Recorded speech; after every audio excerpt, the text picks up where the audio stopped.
جس نے اسلام کی طاقت کو بتایا کہ ہمارا ایک جاہل نوجوان تمہارے اعلیٰ تعلیم یافتہ سوامی کے پاس بھی چند گھنٹے کا وقت گزار لے گا تو اس کو بھی ایمان کی طرف گامزن ہونے کے لیے مجبور کر دے گا۔ یہی صلح حدیبیہ کا درس تھا جو ہمارے رسول حضرت محمد مصطفیٰ صلی اللہ علیہ وآلہ وسلم نے اس وقت بتایا کہ تمہارے قیدیوں کو ہم رہا کر دیں گے، ہمارے جو قیدی تمہارے پاس ہوں گے تم انہیں اپنے جیل میں بند رکھ سکو گے۔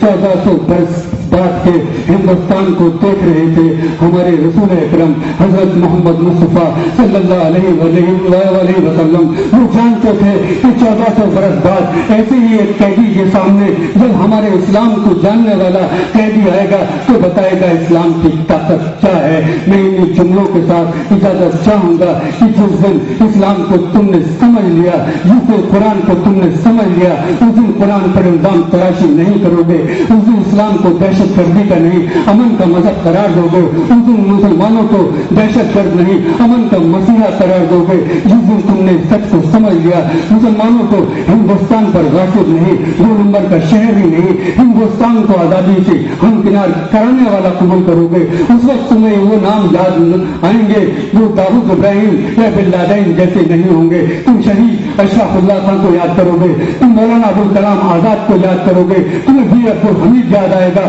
پھر تم یاد کرو گے کہ ہم نے تو فوجوں میں ایسے جوانوں کو دیا تھا جو دشمن کے ٹینکوں کو توڑا کرتے تھے، جو نہیں دیکھتے تھے کہ یہ مسلمانوں کا ملک ہے، جو نہیں دیکھتے تھے کہ یہ مسلمان ہیں، انہیں صرف یہ دیکھتے تھے میرے وطن کی آن بان شان اس وقت داؤ پر ہے، مجھے یہ دیکھنا ہے کہ میں جس فرض کو نبھانے آیا ہوں اپنی جان کو دے کر اس فرض کو نبھاؤں گا۔ مگر تم نے فوج میں کسے بھیجا؟ پروہت اور اپادھیائے کو، انہیں کے دم پہ کہتے ہو یہ ملک تمہارا ہے، یہ ملک ہمارا ہے۔ شکریہ، خدا حافظ۔